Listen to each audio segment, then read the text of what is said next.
Good morning, everybody. Welcome to another Mancoll Minute pre-Thanksgiving. So we get a lot of questions every week, and there's two that I wanted to answer today, and I'm going to do them in two different videos. So look for my other one that will get posted next week for the Thanksgiving version.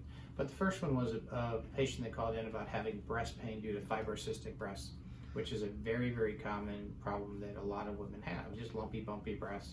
And the thing that I found over the years, when people tell me they have a lot of pain, one of the first things I ask them is, how much caffeine do you take in?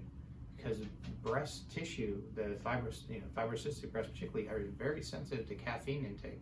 So if you're a cup of coffee or two, and sometimes cups are like this big every morning, or a tea drinker that's got a lot of tea, green tea's got some caffeine in it as well, or soda, chocolate for that matter. That could be a lot of caffeine, or believe it or not, aspirin, BC powder, all those things. I'd be curious how your breasts felt after you stop the caffeine, give it a month, and see if it still feels the same way. So the question was, well, can I do a breast reduction with that kind of pain? And the answer is yes, of course you can. But in a breast reduction, we don't take out just the fibrocystic tissue, because as a matter of fact, we'll leave a bunch of that based on the technique of a reduction, because through that goes the nerves and the blood supply. So in a lot of people that need breast reductions, they may have very heavy glandular breasts, but they also may have very big fatty breasts.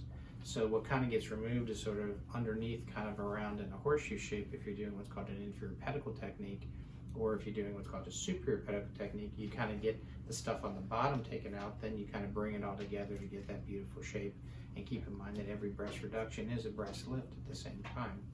So I'm happy to see you in a consultation to kind of discuss your pain, discomfort, but I wouldn't want you to go into saying all my lumpy, bumpy breasts are going to be taken away, because if they're in the place where we need the blood supply to go, we can't really remove that.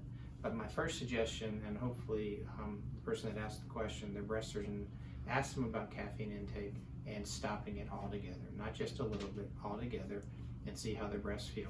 And I promise you also, you'll have a little bit of a caffeine headache if you're a caffeine drinker.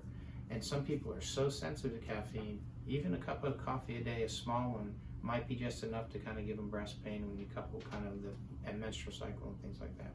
So hopefully that information was helpful for that one person that asked the question, or for anybody that's got the lumpy, bumpy fibrocystic breasts and are wondering, is there a treatment for it? Have a great weekend. See you soon.